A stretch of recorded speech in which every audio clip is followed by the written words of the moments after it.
Olá, como é que vocês estão? Hoje eu quero falar sobre ionização de aminoácidos, que é certamente um assunto que muitos têm dificuldades. E, e não é um assunto difícil, basta você compreender bem como que os aminoácidos se comportam seguindo os conceitos de sistema tampão. Então, eu recomendo muito que, caso você tenha muita dificuldade ou não compreenda direito como que funcionam as soluções tampão, que você, antes de assistir a esse vídeo, assista ao vídeo sobre soluções tampão aqui também no meu canal. Então, se você não entende como funciona uma solução tampão, assista ao vídeo de solução tampão antes de seguir para esse vídeo de ionização de aminoácidos, tudo bem? Então vamos lá. Eu vou começar com o aminoácido mais simples dentre aqueles 20 aminoácidos proteinogênicos, que são utilizados para a síntese de proteínas. Que aminoácido é esse? É a glicina. Tá? A glicina é o aminoácido mais simples. Por que ele é o mais simples? Porque a cadeia lateral da glicina é um hidrogênio. Inclusive, a glicina é o único dos 20 aminoácidos que não possui isomeria. Você não tem aí, por exemplo, uma D-glicina ou L-glicina. Você tem apenas glicina. Isso porque o carbono alfa da glicina não é um carbono quiral. Vejamos, a estrutura da glicina, ela tem aqui o grupo amino e o seu grupo ácido carboxílico. Então reparem aqui que o carbono alfa, né, ele não é quiral, ele não é um carbono quiral, porque ele possui dois hidrogênios ligados a ele. Um desses hidrogênios aí sendo a cadeia lateral da glicina, que é de fato o aminoácido mais simples que é usado aí pelos seres vivos para a produção de suas proteínas. Tudo bem? Bom, se a gente considerar então que a glicina tem o seu grupo ácido carboxílico, eu vou representar aqui a alfa, né, que é o carbono alfa, e a função ácido carboxílico. Sendo um ácido, segundo Bronsted, todo ácido é aquele composto que em solução é capaz de doar prótons. Portanto, o grupo ácido carboxílico da glicina, ele é um ácido fraco e em solução ele pode doar o próton, ficando no seu estado ionizado, que é o que a gente conhece como sendo a base conjugada. Ou seja, esse composto ele tem o potencial de receber prótons e, portanto, ele é uma base de Bronsted, segundo a teoria de Bronsted. Agora, nós podemos fazer o mesmo raciocínio para o grupo amino, né?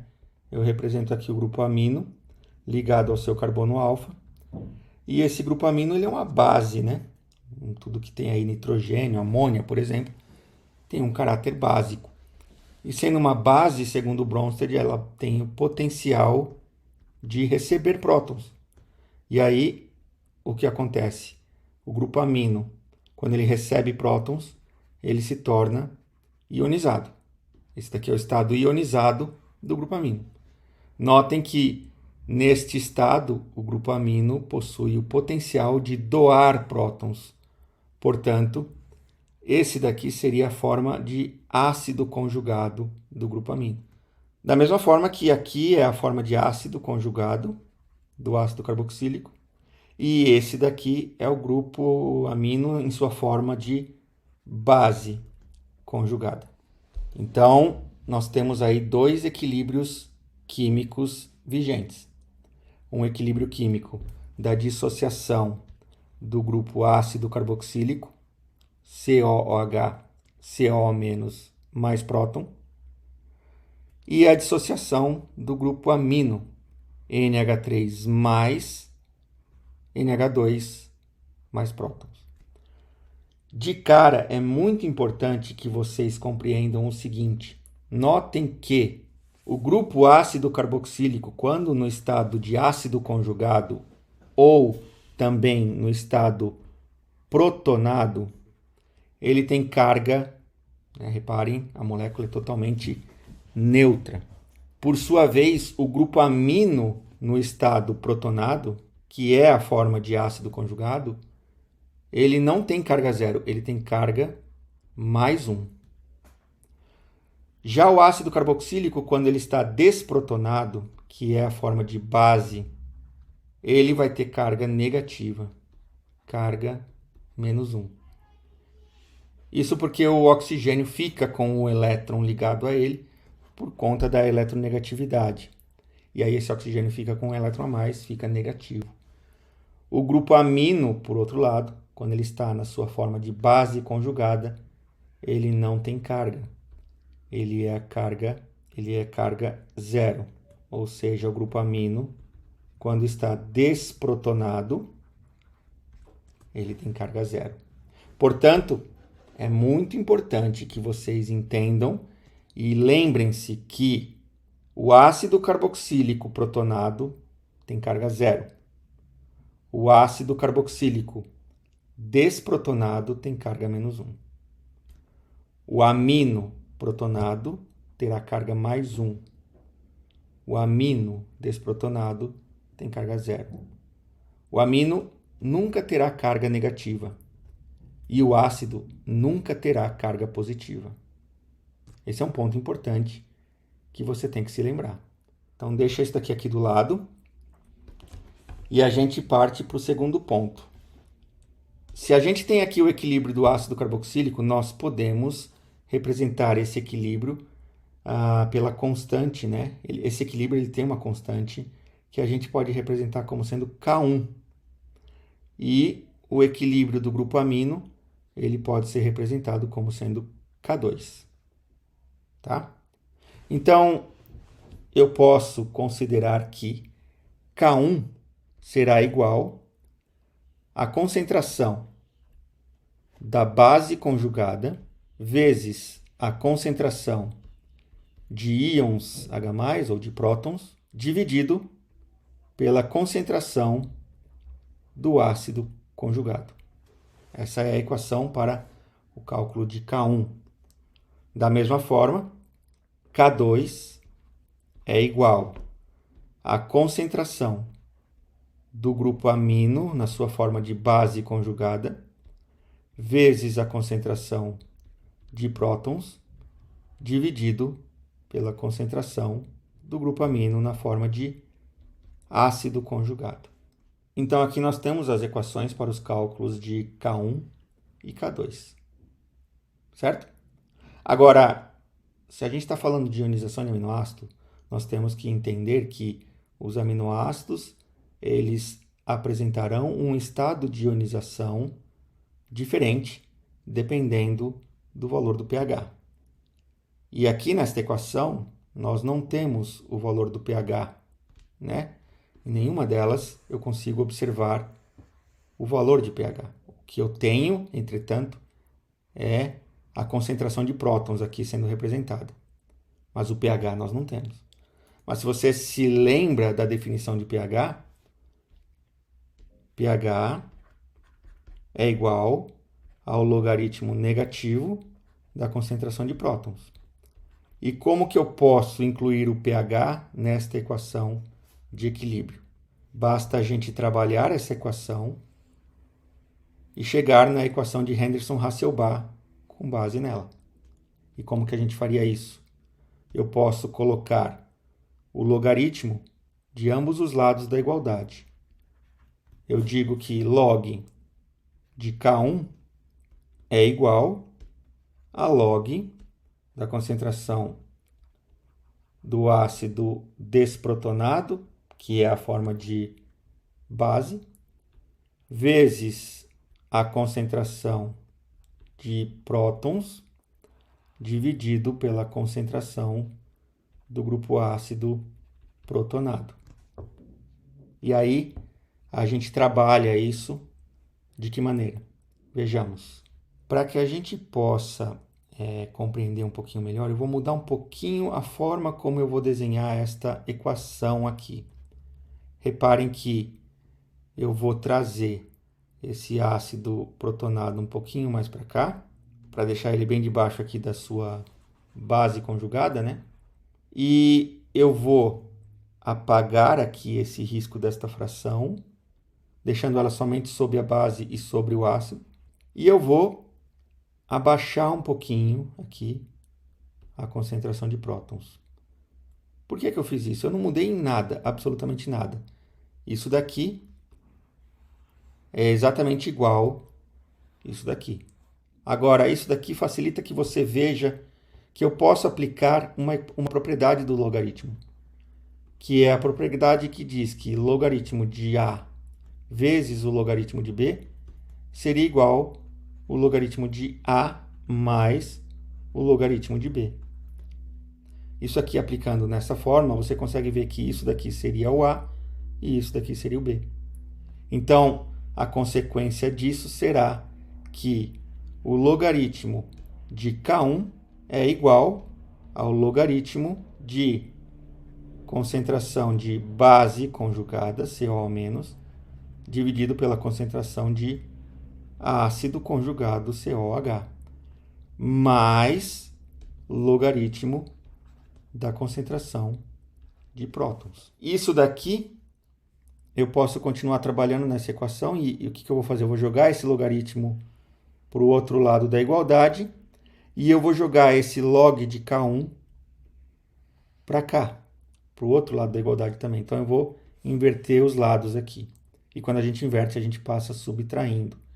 Então nós teríamos que menos log de concentração de prótons é igual a menos log de K1 mais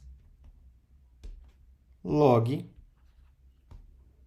da concentração de base conjugada, CO-, dividido pela concentração de ácido conjugado, COOH.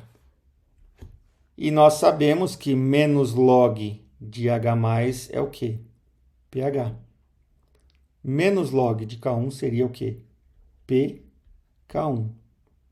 E aí, mais log da base conjugada dividido pela concentração do ácido conjugado.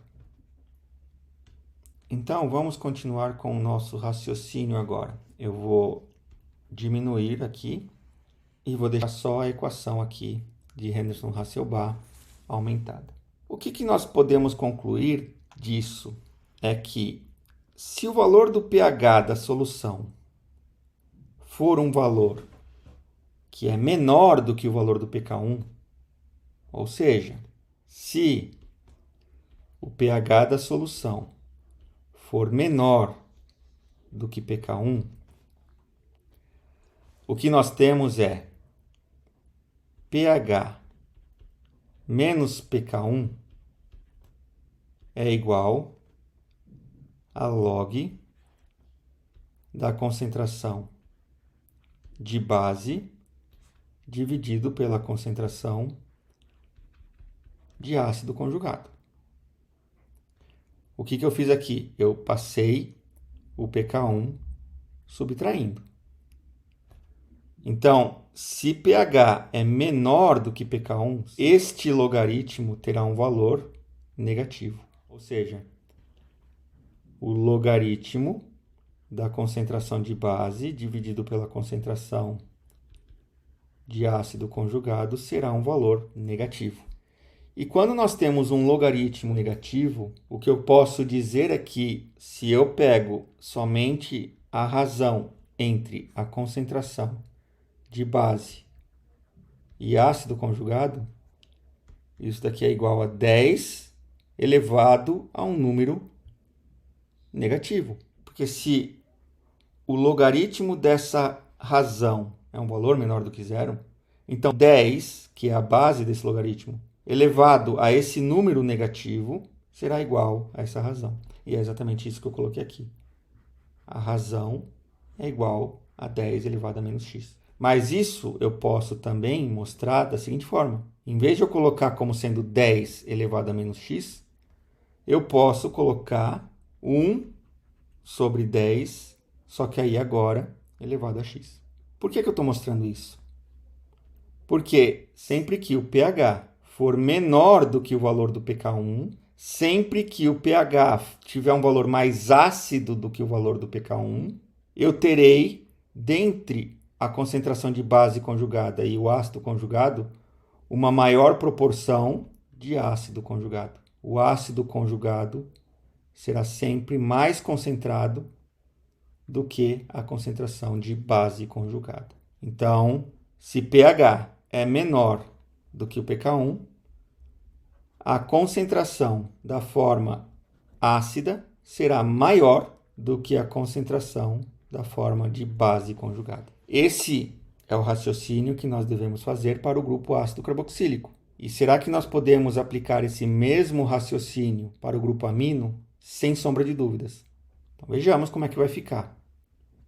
Então, agora eu vou trabalhar em cima do K2. Vou fazer a mesma linha de raciocínio. Eu posso aplicar logaritmo nos dois lados daquela igualdade. Então, o log de K2 será igual ao log, e eu já vou colocar naquela forma que facilita a gente entender a propriedade do logaritmo. O log da concentração de base conjugada dividido pela concentração de ácido conjugado, mais o log da concentração de prótons. Então, vou jogar esse daqui para cá e esse daqui para cá. Vai ficar menos log da concentração de prótons, sendo igual a menos log de K2 mais logaritmo da concentração de base conjugada dividido pela concentração de ácido conjugado. E aí, teríamos que pH é igual a pK2 mais log da concentração de base conjugada dividido pela concentração de ácido conjugado. Então, partindo disso, o que a gente conclui? Se o pH tiver um valor menor do que o pK2, eu terei que o logaritmo da concentração de base dividido pela concentração de ácido conjugado terá um valor menor do que zero. E, portanto, aplicando o mesmo raciocínio, eu terei 10 elevado a um valor negativo, vai ser igual a isso, a essa razão. Portanto, o que vai predominar nessa razão, αNH2 dividido pela concentração de αNH3+, será igual a 10 elevado a menos alguma coisa. Ou, simplesmente, nós colocamos o 10 para baixo, 1 sobre 10, e a gente deixa esse 10 positivo. E aí, a conclusão é que se o pH for mais ácido que o valor do pK2, também prevalecerá a forma de ácido conjugado do grupo amino. Então, a concentração de ácido NH3+, será maior do que a concentração da base conjugada NH2. Então, percebam que sempre que o pH for mais ácido do que o valor do pK2, eu tenho prevalência do grupo amino no estado ácido também. Da mesma forma, sempre que o pH for mais ácido do que o pK1, eu tenho o grupo ácido prevalecendo sobre a concentração da base. E se eu fizer o raciocínio inverso, vocês verão que vai ser a mesma coisa também aqui. Se eu tenho um pH, em vez de ser menor, maior do que pK1, esta concentração de ácido será menor do que a concentração de base. Em outras palavras, se em vez de o pH for mais ácido e o pH for mais alcalino, se o pH for mais básico do que o valor do pK1, a concentração da base será maior do que a concentração do ácido. E aqui, se o pH for mais básico do que o pK2, maior, a concentração da base é que será maior do que do ácido. Vou colocar esse raciocínio aqui, então, nesta página em branco.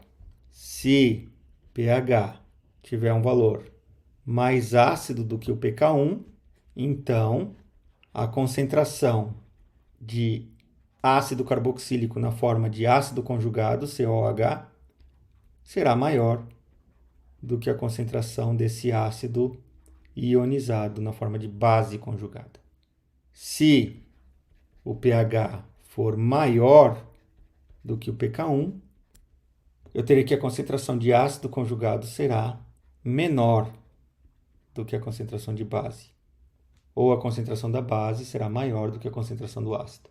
Coloco aqui também que se o valor do pH for menor que pK2, então o pH sendo mais ácido do que o pK do grupo amino, eu terei maior concentração da forma de ácido conjugado. Se por sua vez o pH for maior do que o pK2, mais básico, eu terei que a concentração de base será maior do que a concentração de ácido conjugado. E como é que eu levo esses conceitos para a ionização da glicina? Vamos colocar aqui, então, uma escala de pH. E essa escala vai de 0 até 14. Tudo bem? Vamos colocar aqui também a estrutura do aminoácido glicina. Essa estrutura está no estado cristalino. Ela está sem água, ela está em pó. E, portanto, ela está completamente não ionizada. A glicina tem como valores de pK1 e pK2. pK1 ela tem 2,34 aproximadamente. E pK2 em torno de 9,60. Você pode aí encontrar algumas variações dependendo da referência que você consulta.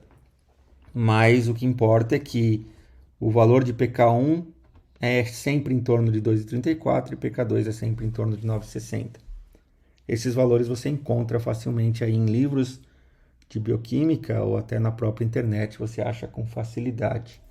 Então, eu vou colocar aqui nesta escala os valores de pH que correspondem a exatamente os valores de pK. Então, eu vou colocar aqui o valor de pH 2,34 e eu vou colocar aqui o valor de 9,60.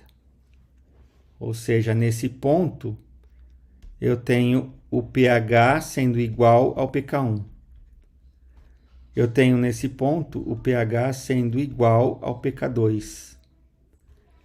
Da mesma forma, o mesmo raciocínio, eu tenho nesta faixa de pH que vai de 2,34 até 9,60, o valor do pH aqui ele é menor do que o valor do pK2, mas ele é maior do que o valor do pK1.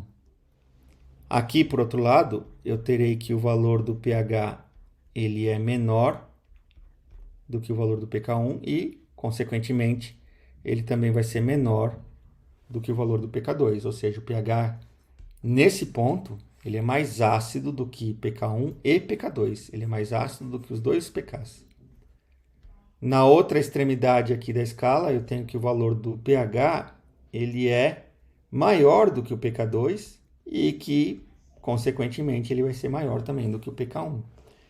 Então, enquanto que aqui o pH é mais ácido do que pK1 e pK2, aqui o pH é mais básico do que pK1 e pK2.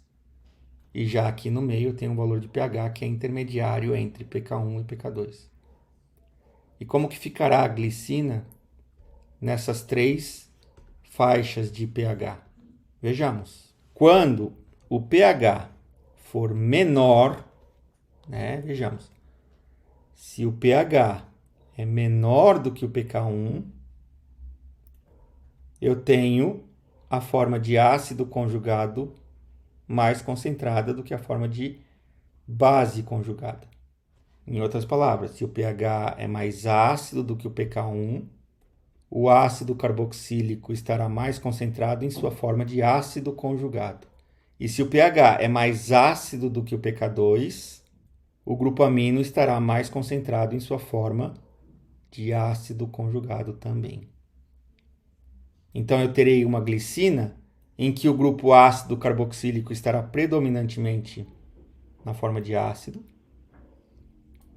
E eu terei uma glicina em que o grupo amino estará também predominantemente na sua forma de ácido, que é esta forma aqui, ó. O grupo amino estará na forma de ácido e o grupo ácido carboxílico também estará na sua forma de ácido. Ambos os grupos na forma de ácido conjugado. Agora, se partirmos para uma região de valor de pH intermediária entre pK1 e pK2, aqui nós temos que o valor do pH será maior do que o pK1, mais básico do que o pK1. Se o valor do pH é mais básico do que o pK1, vou ter prevalência de base conjugada. Se o pH, entretanto, apesar dele ser mais básico do que o pK1, ele ainda é mais ácido do que o pK2, o grupo amino ainda prevalece em sua forma ácida. E como é que fica isso? Ficaria assim. O grupo ácido, né, ele vai estar na sua forma de base, visto que o pH passou a ser maior do que o pK1, o pH passou a ser mais básico e, portanto, prevalece a base. Mas o grupo amino prevalece em sua forma de ácido, porque aqui o pH ainda é mais ácido do que o pK2. E, portanto, prevalece a forma de ácido. Na última extremidade, aqui na última faixa aqui de pH, o pH sendo mais alcalino, mais básico do que pK1 e pK2, se o pH é mais básico do que pK1, prevalece a base do ácido carboxílico. Se o pH também será mais básico do que o pK2, prevalecerá a base do grupo amino. E aí, a glicina estará nesta forma. O grupo amino na forma de base e o grupo ácido em sua forma de base também. Então, reparem que aqui nós temos a base conjugada do grupo ácido e aqui nós temos a base conjugada do grupo amino. E aqui no meio, vamos completar aqui também, aqui eu tenho a base conjugada do ácido carboxílico e o ácido conjugado do grupo amino. Qual é a carga dessas glicinas nessas três faixas? É muito simples a gente chegar também na carga da glicina. Se você nota que o grupo amino aqui está protonado, está em sua forma ácida, ele tem uma carga positiva. Ele é +1. O grupo ácido, por sua vez, protonado, ele é neutro. +1 com uma carga neutra, a carga global da glicina aqui será +1. No outro extremo, o grupo ácido e o grupo amino estão em suas formas de base. O ácido em forma de base, ele é negativo. O grupo amino em forma de base é neutro. Portanto, -1 com neutro, a carga global da glicina em pHs superiores a pK2 e pK1 será sempre -1. E aqui no centro, onde nós temos um pH que é maior do que pK1, mas menor do que pK2, o grupo amino está protonado com carga +1 e o grupo ácido está desprotonado com carga -1. -1 com +1, a carga global da glicina é 0. Reparem então que a glicina nesse ponto está em seu estado zwitterion, né? Zwitteriônico, que é a forma eletricamente neutra. Ou seja, ela tem um íon positivo, que é o grupo amino protonado, e um grupo ácido carboxílico desprotonado, que tem carga negativa. Então, ela tem dois íons, um íon positivo e um íon negativo. Zwitterion. Zwitter, em alemão, é 2 íon positivo e íon negativo. E aí, se nós considerarmos a média aritmética entre esses dois valores de pK, ou seja, se eu pegar bem o centro aqui dessa escala, em que eu tenho a média aritmética desses dois pKs, pK1 mais pK2 e dividido por 2, eu posso afirmar que nesse ponto, quando o pH for exatamente igual à média aritmética entre esses dois pKs, eu estarei no ponto isoelétrico, PI. PI sendo o ponto em que a glicina terá carga absolutamente neutra Em outras palavras, é o ponto, é o pH em que quase a totalidade das glicinas estarão com carga eletricamente neutra. Quase a totalidade das glicinas estarão com sua carga neutra, estarão em sua forma zwitteriônica. Então aqui nós vimos a ionização da glicina. Esse tipo de raciocínio você pode aplicar para qualquer um dos 13 aminoácidos que tem apenas 2 pKs. Claro que você tem que ajustar os valores de pK para cada um dos aminoácidos. Cada aminoácido tem um valor de pK específico. Vejamos, por exemplo, como que ficaria a ionização da alanina. A alanina ela tem aqui em sua cadeia lateral um grupo metil. O pK1 da alanina é 2,34 e o pK2 da alanina é 9,69. Então, como que a alanina se comporta em diferentes valores de pH? Por exemplo, pH menor do que 2,34. Neste valor de pH, o pH é mais ácido do que pK1 e é mais ácido também do que o valor do pK2.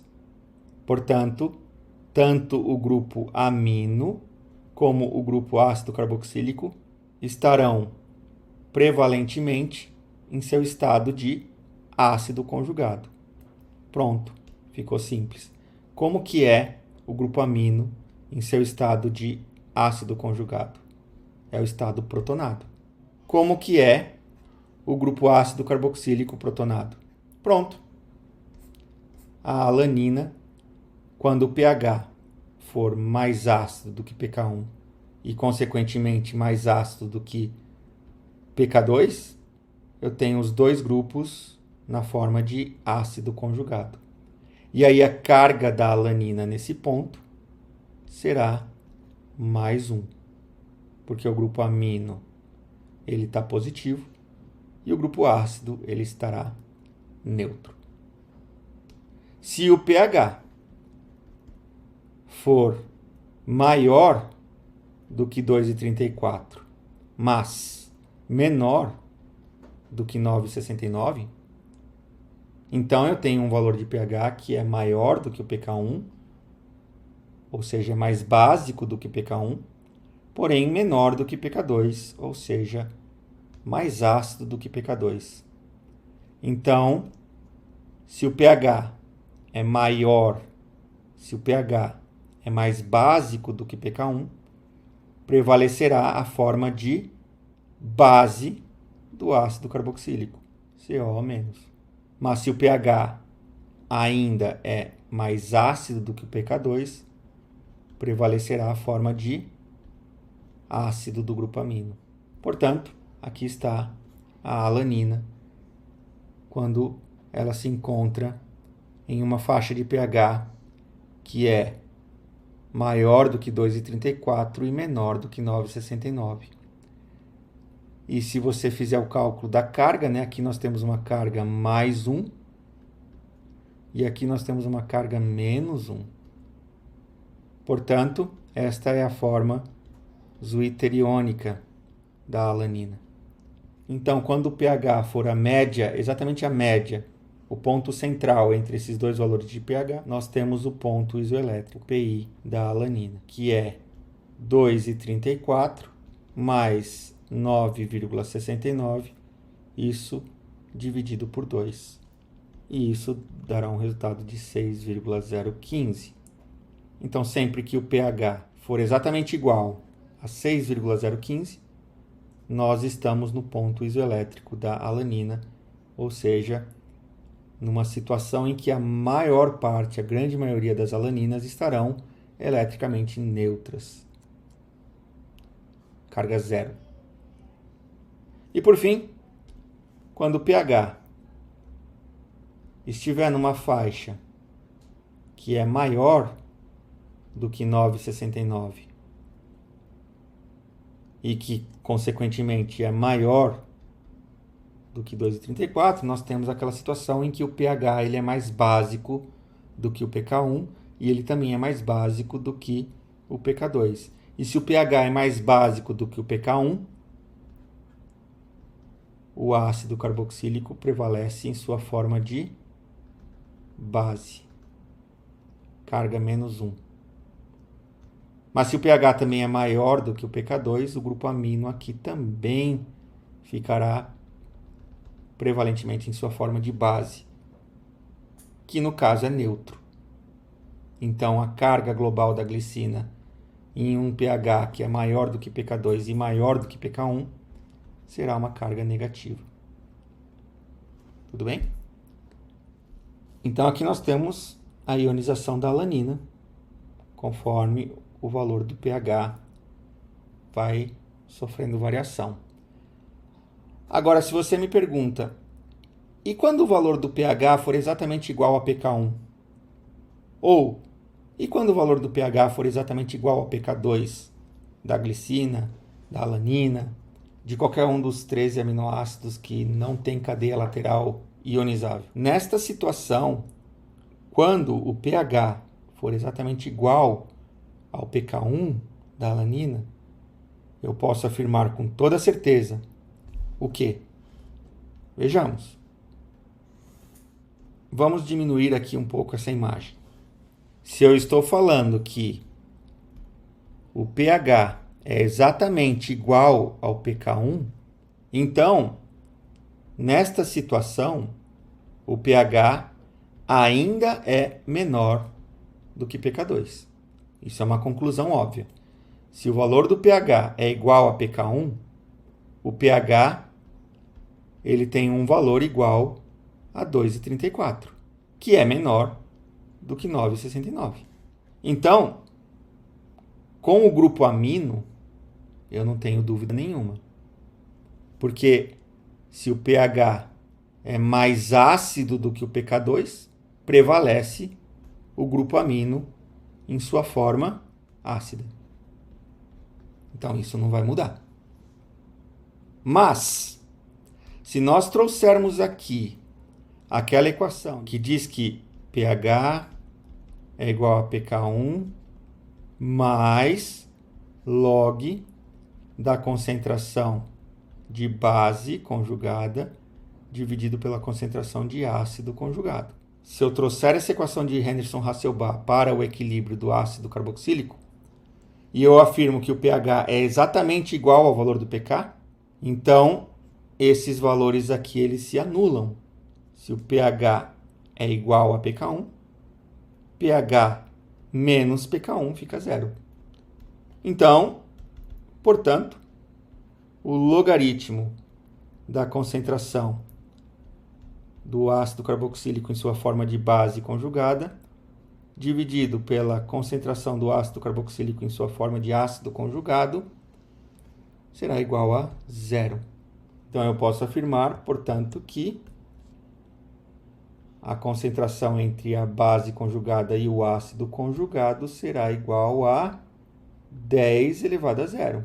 Lembrando que esse logaritmo é de base 10. 10 elevado a zero, 10 elevado a zero é igual a esta razão aqui.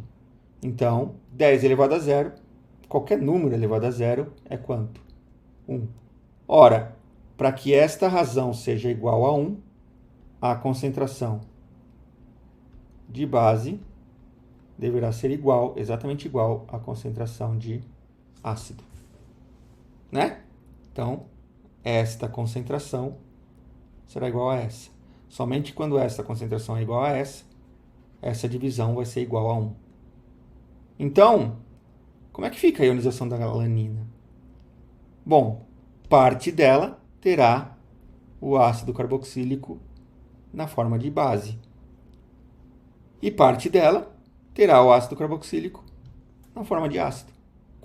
Quanto de cada parte? Exatamente 50%. Então, se o pH for igual, exatamente igual ao valor do pK1, eu posso afirmar que 50% das alaninas, e eu esqueci de colocar aqui o grupo metil, né? Então, colocando aqui o grupo metil, 50% das alaninas estarão em sua forma protonada, totalmente protonada, com carga global mais 1, enquanto que os outros 50% estarão em sua forma zwitteriônica, com carga global 0.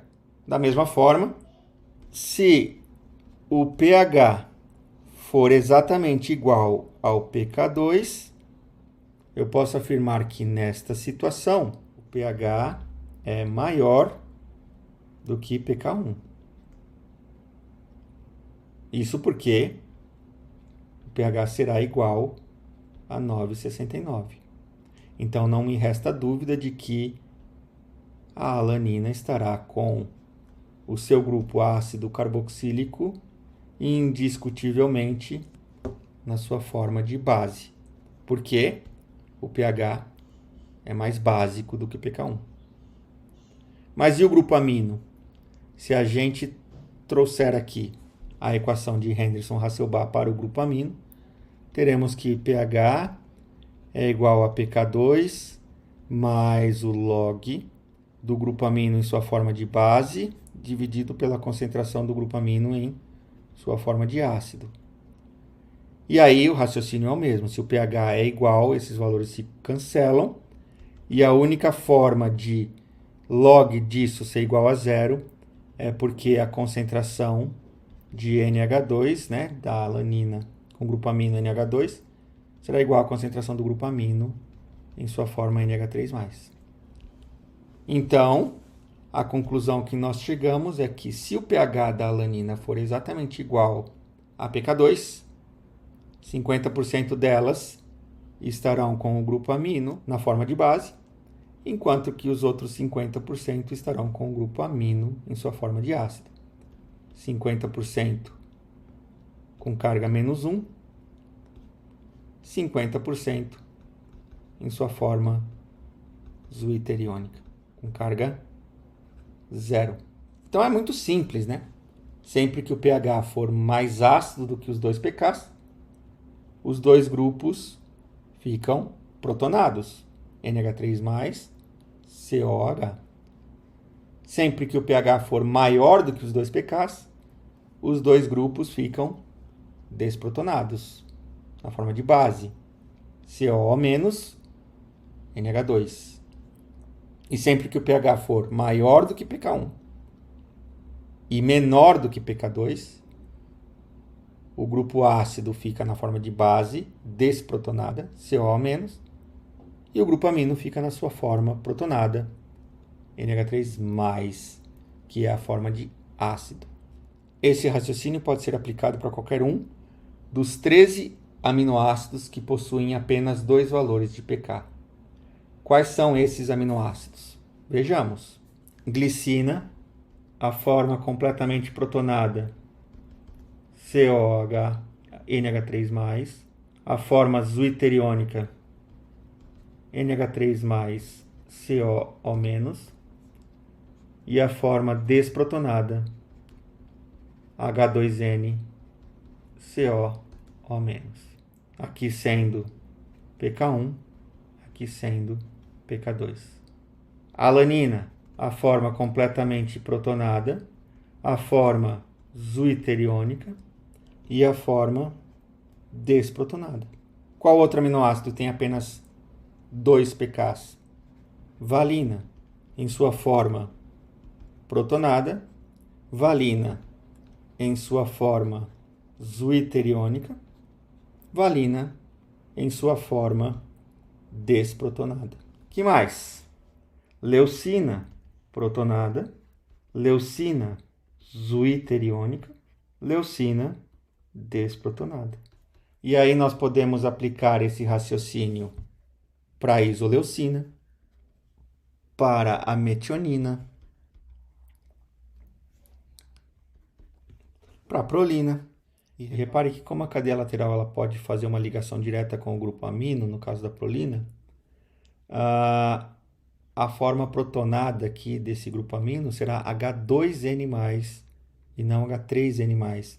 Isso porque o nitrogênio acaba já fazendo uma ligação com o carbono alfa e uma ligação com o carbono aqui da cadeia lateral. Então, a forma desprotonada, ou seja, a forma de base, ele vai ter apenas um hidrogênio ligado. E é quando ele recebe o segundo hidrogênio que ele fica no seu estado de ácido conjugado. É claro que eu posso desenhar a prolina também desta forma, isso não é errado. Eu posso colocar assim. Não há problema algum. Mas você tem que manter a cadeia lateral aberta. Se você quiser deixar a forma protonada como sendo H3N+, e a forma desprotonada como sendo H2N+. Tá? Então, as duas formas estão corretas da prolina. Seja com a cadeia lateral fechando aqui com o grupo amino, ou seja com a cadeia lateral aberta. É a mesma coisa, tá bom? Eu posso aplicar esse raciocínio com que mais? Com o triptofano, com a fenilalanina e com a serina, e com a treonina, com a asparagina e com a glutamina. Então, recapitulando, glicina protonada, glicina zwitteriônica, glicina desprotonada. Alanina protonada, alanina zwitteriônica, alanina desprotonada. Valina protonada, valina zwitteriônica, valina desprotonada. Leucina protonada, leucina zwitteriônica, leucina desprotonada. Isoleucina protonada, zwitteriônica, desprotonada. Metionina protonada, zwitteriônica, desprotonada. Prolina protonada, prolina zwitteriônica, prolina desprotonada. Triptofano protonado, zwitteriônico, desprotonado. Fenilalanina protonada, zwitteriônica e desprotonada. Serina protonada, zwitteriônica, desprotonada. Treonina protonada, zwitteriônica, desprotonada. Asparagina protonada, zwitteriônica e desprotonada. E glutamina protonada, zwitteriônica e desprotonada. Então, esses foram os 13 aminoácidos que não possuem cadeia lateral ionizável. Então, dentre esses aminoácidos que têm cadeia lateral não ionizável, nós temos os polares neutros glutamina, asparagina, treonina, serina, esses 4 sendo polares neutros. Já os outros, fenilalanina, triptofano, prolina, leucina, isoleucina, metionina, valina, alanina e glicina, são considerados aminoácidos apolares. Dentre os aminoácidos que possuem cadeia lateral ionizável, como é que nós fazemos a ionização deles? Não é muito mais difícil, tá? Vamos pegar aqui um exemplo. Temos aqui o ácido aspartico. O ácido aspartico ele tem 3 valores de pK, tá?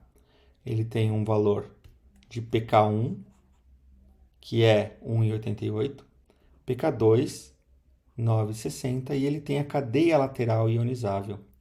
E a cadeia lateral é um ácido carboxílico também, e tem pK de valor 3,65. A ideia é seguir o mesmo raciocínio, né? Então, se eu tenho uma escala de pH aqui, que vai de 0 até 14, e coloco nessa escala de pH os valores representando o pH igual ao pK1, aqui o pH igual ao pKr, e aqui o pH igual ao pK2, o raciocínio que a gente tem que fazer é o mesmo. Qual o raciocínio? Se pH for menor do que pK, seja pK1, seja pK2, seja pKr, a concentração do ácido será maior do que a concentração da base. Se o pH for maior do que o valor do pK, então a concentração do ácido conjugado será menor do que a concentração da base. A base vai ser mais concentrada. Então, como é que vai ficar o ácido aspartico num pH que é menor do que pK1 e, consequentemente, vai ser menor do que pKr e também menor do que pK2, né? Ou seja, um pH mais ácido do que todos os grupos. Se o pH é mais ácido que o pK do grupo ácido carboxílico, que sempre será pK1. Se o pH é mais ácido que o pK do grupo amino, que sempre vai ser pK2. E se o pH é mais ácido do que o pK do grupo lateral, que é o pKr, se o pH é mais ácido do que todos os três, então os três grupos prevalecerão em sua forma ácida. O grupo amino na sua forma de ácido. O grupo ácido carboxílico ligado à cadeia ao carbono alfa, também na sua forma de ácido. E o grupo ácido carboxílico ligado à cadeia lateral, também em sua forma de ácido. Muito simples. É só você fazer a comparação do pH com os valores de pK. Como que ficaria então o ácido aspartico numa situação em que o pH ele é maior do que pK1, mas ainda é menor do que pKr e menor do que pK2? Né? Se o pH é mais básico do que o pK1, o ácido carboxílico ligado ao carbono alfa fica predominante na sua forma de base. Mas o grupo amino ligado ao carbono alfa permanece em sua forma de ácido, porque afinal o pH é ainda menor do que o pK2, que é o pK que rege o grupo amino. E da mesma forma, se o pH continua sendo menor, né, do que pKr, aqui nessa faixa o pH ainda é menor do que pKr, então o ácido carboxílico ligado à cadeia lateral continua protonado. Se nós passamos para uma faixa de pH em que ele se torna maior do que pK1, maior do que pKr, mas ainda é menor do que pK2, então o único grupo que permanecerá em sua forma de ácido conjugado será qual? O grupo amino. Porque o ácido carboxílico ligado ao carbono alfa já foi desprotonado e agora o ácido carboxílico ligado à cadeia lateral também será desprotonado, porque o pH passou a ser mais básico do que pK1 e pKr. Então, o grupo amino permanece protonado, o grupo ácido carboxílico fica desprotonado e o grupo ácido carboxílico ligado à cadeia lateral fica desprotonado. E por fim, nesse último ponto, onde o pH será maior do que todos os pKs, pH sendo mais básico do que tudo, o que nós teremos é uma molécula de aspartato completamente desprotonada, que é assim, com o grupo amino desprotonado, o grupo ácido carboxílico ligado ao carbono alfa desprotonado e o grupo ácido carboxílico ligado à cadeia lateral igualmente desprotonada. E as cargas globais desses aminoácidos nesses pHs é muito fácil. Aqui o grupo amino está com carga positiva e os outros dois grupos estão com suas cargas neutras. Então, positivo, neutro, neutro. A carga global aqui será mais 1. Aqui, o grupo amino estará positivo, o ácido carboxílico ligado ao carbono alfa estará negativo e o ácido carboxílico ligado à cadeia lateral neutro. Positivo com negativo fica neutro. Com neutro, continua neutro. Então, aqui nós temos a forma zwitteriônica do ácido carboxílico. E eu posso ir além. O PI, né, o ponto isoelétrico, será quando o pH for igual à média aritmética entre esses dois pKs. 1,88 e 3,65, que isso é igual a 2,765.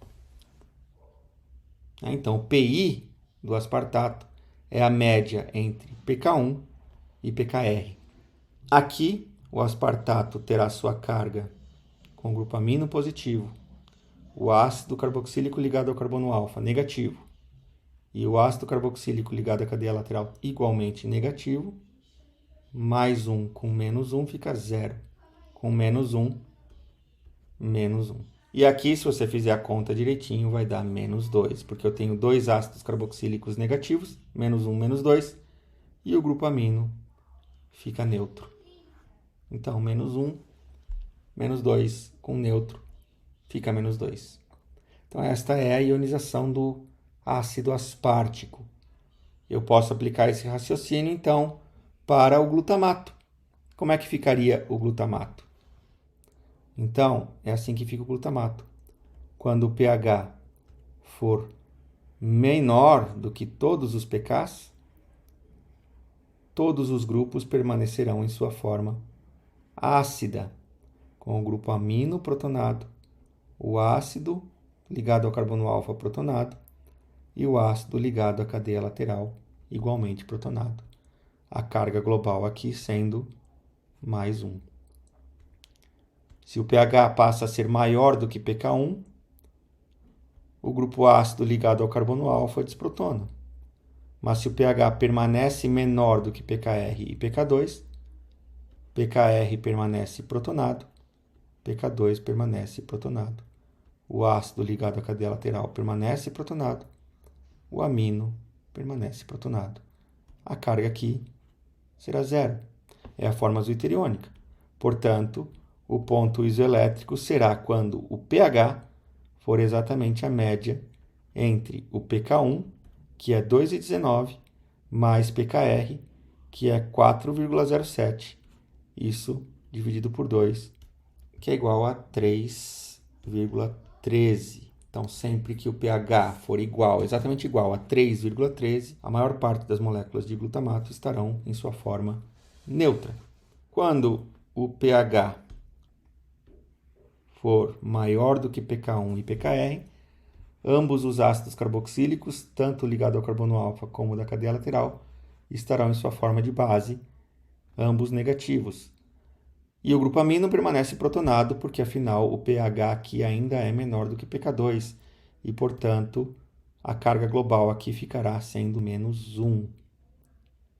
E a última aqui, menos 2, porque eu tenho um valor de pH que é maior do que todos os pKs. E aí, sendo maior do que pK1, o ácido ligado ao carbono alfa desprotona.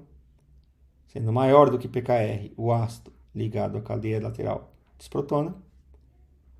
E sendo maior do que pK2, o grupo amino ligado ao carbono alfa desprotona.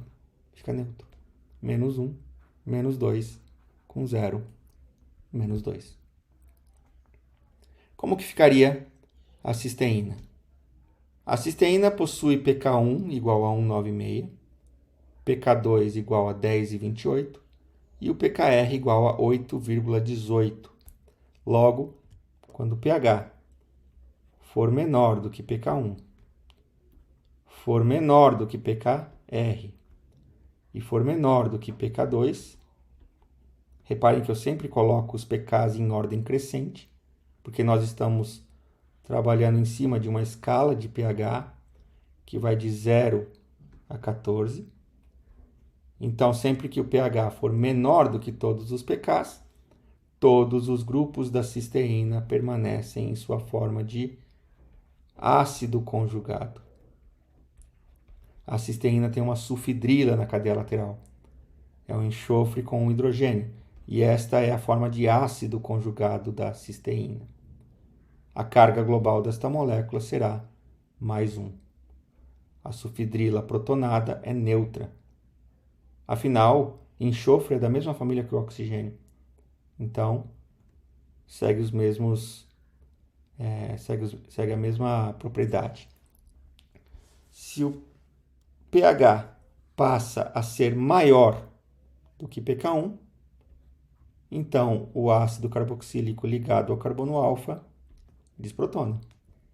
Mas se o pH continua sendo menor do que pKr, a cadeia lateral permanece protonada. Da mesma forma, se o pH continua sendo menor do que pK2, o grupo amino permanece protonado. E a carga global aqui da cisteína será igual a 0. Portanto, encontramos o ponto isoelétrico, que será a média entre o pK1 e o pKr.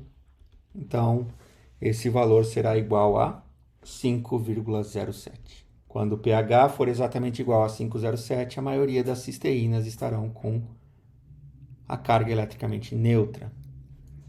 Se passamos aqui para um valor de pH que é maior do que pKr, que é maior do que pK1, então eu terei o ácido ligado ao carbono alfa desprotonado e a sulfidrila passa a ser desprotonada, que ganha uma carga negativa. Mas o grupo amino permanece protonado, porque afinal o pH continua sendo menor do que pK2. Então a carga será menos 1. E finalmente, quando o pH passa a ser mais básico do que todos os pKs, todos os grupos estarão em sua forma de base conjugada. O grupo amino, o grupo ácido ligado ao carbono alfa e também a cadeia lateral. E aí a carga global, com duas cargas negativas e uma neutra, fica menos 2. Aqui nós temos a ionização da cisteína. Tirosina. Tirosina tem na sua estrutura uma cadeia lateral que é um fenol e tem valor de pK1 igual a 2,20, valor de pK2 9,11 e pKr igual 10,07. Então, primeiro vem o pK1, seguido do pK2 e por fim vem o pKr. A tirosina seguiu uma ordem crescente mesmo, né? pK1, pK2, pKr. Quando o pH for mais ácido do que todos os pKs, todos os grupos ficam ácidos. O grupo amino fica ácido. O grupo ácido ligado ao carbono alfa fica ácido. E a cadeia lateral fica ácida. Fica em sua forma de ácido conjugado. Quando o pH passa a ser maior do que pK1, o grupo ácido carboxílico ligado ao carbono alfa desprotona, ele fica negativo. Mas o pH continua menor do que pK2, então o grupo amino fica positivo. O pH continua menor do que pKr, então a cadeia lateral permanece protonada. Se o pH passa a ser maior do que pK2 e pK1, tanto o ácido carboxílico como o grupo amino ficam em sua forma de base conjugada. Mas se o pH continua nessa posição menor do que o pKr, então a cadeia lateral permanece protonada em sua forma de ácido. Mas no momento em que o pH se torna mais básico do que todos os pKs, todos os grupos ficam em sua forma de base conjugada, que é a forma de cisprotonada. As cargas globais aqui dessas tirosinas: menos 2, quando o pH for maior do que todos os pKs, menos 1, quando o pH for maior que pK1, maior que pK2 e menor do que pKr, 0, quando for maior do que pK1, menor do que pK2 e menor do que pKr, e mais 1, quando o pH for menor do que pK1, menor do que pK2 e menor do que pKr. Então, o ponto isoelétrico é a média entre 2,20 e 9,11 dividido por 2. Isso é igual a 5,655. E aqui nós temos, senhoras e senhores, a ionização da tirosina. Já fizemos, então, a ionização do ácido glutâmico, da cisteína, da tirosina. Resta falarmos da ionização dos 3 aminoácidos polares positivos, que são a lisina, que tem como pK1 2,18, pK2 8,95 pKr 10,53. A estrutura da lisina, na sua forma cristalina, é essa daqui. Colocamos os pKs em ordem crescente. Primeiro o pK1, depois o pK2 e, por fim, o pKr. Quando o pH for mais ácido do que todos os pKs, todos os grupos permanecerão em suas formas ácidas. A carga da lisina aqui será mais 2, com 2 grupos aminos protonados e um ácido carboxílico neutro. Se o pH passa a ser maior do que pK1, o ácido carboxílico ligado ao carbono alfa desprotona. Mas se o pH ainda é menor do que pK2, o grupo amino permanece protonado. E se aqui ele ainda é menor do que pKr, o grupo da cadeia lateral também fica protonado. Se o pH passa a ser maior do que pK2, maior do que pK1, tanto o ácido ligado ao carbono alfa como o grupo amino ligado ao carbono alfa ficam desprotonados. Mas se aqui o pH ainda é menor do que pKr, a cadeia lateral permanece positiva. Aqui eu esqueci de fazer a conta, né? Então vamos ver. Mais 1 com menos 1, 0. Com mais 1, a carga global fica positiva, mais 1. Nesse ponto em que o grupo amino está desprotonado com carga 0, a cadeia lateral está protonada com carga positiva e o ácido carboxílico desprotonado com carga negativa, a somatória dessas cargas fica 0. Portanto, o ponto isoelétrico será quando o pH for a média entre pK2, que é 8,95, mais pKr, que é 10,53, dividido por 2, e isso é igual a 9,74. E a última forma iônica da lisina é quando o pH for maior do que todos os pKs, o grupo amino ligado ao carbono alfa fica desprotonado, o grupo ácido ligado ao carbono alfa fica desprotonado, o grupo amino da cadeia lateral fica desprotonado, carga global menos 1, com 2 grupos aminos neutros e um ácido carboxílico negativo. Como que ficará a ionização da arginina? Então a arginina ela tem pK1 igual a 2,17, pK2 igual a 9,04, pKr igual a 12,48. Ela tem essa estrutura aqui cristalina. E quando o pH for mais ácido do que todos os pKs, a arginina estará com todos os grupos protonados. Com o grupo amino protonado ligado ao carbono alfa, né? O grupo amino ligado ao carbono alfa protonado. Com o grupo ácido ligado ao carbono alfa protonado. E o grupo amino da cadeia lateral aqui protonado. Reparem que a gente representa sempre aquele nitrogênio que está fazendo dupla ligação, como sendo o nitrogênio ionizável.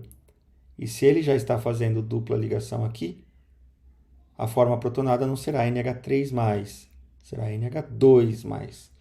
Porque lembra que um nitrogênio protonado, ele faz no máximo 4 ligações. A arginina, quando o pH passa a ser maior do que pK1, mas menor do que pK2 e pKr, o único grupo que ioniza é o ácido carboxílico. A cadeia lateral permanece protonada e o grupo amino ligado à cadeia lateral também prevalece na forma protonada. Quando o pH passa a ser maior do que pK2, é o grupo amino ligado ao carbono alfa que desprotona. O ácido carboxílico fica desprotonado, porque aqui o pH também é maior do que pK1. E a cadeia lateral você tem aí o grupo amino ainda protonado, porque o pH aqui ainda é menor do que pKr. E aqui, quando o pH passa a ser mais básico que o pK de todos os grupos, então nós temos todos os grupos em sua forma básica. Aqui o grupo amino também da cadeia lateral, desprotonado, NH. Cargas, menos 1, 0, mais 1, mais 2. Portanto, o PI da arginina será a média entre o pK2, que é 9,04, o pKr, que é 9,48, e isso é igual a 10,76. E o último aminoácido será a histidina, que tem estrutura cristalina desta forma. Como que ficará a histidina, que tem pK1, pK2 e pKr, respectivamente igual a 1,82, 9,17 e 6 pK1, pKr, que vai ser primeiro, porque ele é menor do que o pK2, que fica por fim aqui. pH mais ácido do que todos os pKs, todos os grupos permanecem protonados. Lembrando que aqui a gente segue o mesmo raciocínio da arginina. Nós ionizamos o nitrogênio que está fazendo duas ligações. Então, NH+, porque ele já está fazendo 3 ligações com os carbonos da cadeia. Portanto, a protonação é um único hidrogênio. Quando o pH passa a ser maior do que pK1, o grupo amino ligado ao carbono alfa permanece protonado, o ácido carboxílico desprotona, mas a cadeia lateral também continua protonada. Se o pH passa a ser maior do que pKr também, o grupo amino permanece protonado, o grupo ácido desprotona e agora a cadeia lateral permanece desprotonada. Reparem que eu não coloco nenhum hidrogênio, porque esse nitrogênio ele já está com as suas 3 ligações satisfeitas. E por fim, quando o pH for maior do que todos os pKs, todos os grupos desprotonam. E aí a carga aqui vai ser -1, 0, mais 1, mais 2, o PI sendo a média entre pK2, que é 9,17, e pKr, que é 6. O PI da histidina é igual a 7,59. E essas foram as ionizações dos 20 aminoácidos, tanto os aminoácidos polares neutros, polares positivos, polares negativos e apolares. Tanto dos aminoácidos com apenas 2 pKs, tanto dos aminoácidos com 3 pKs. Não é difícil. Basta você seguir uma regrinha simples de comparação do valor do pH com o pK. Se o pH for mais ácido que o pK, aquele grupo fica ácido, conjugado. Se o pH for maior do que o pK, aquele grupo fica básico. E pronto, sem nenhum segredo. Espero que vocês tenham gostado desse vídeo, que isso de alguma forma tenha ajudado vocês. E um grande abraço e obrigado aí pela paciência. Até mais.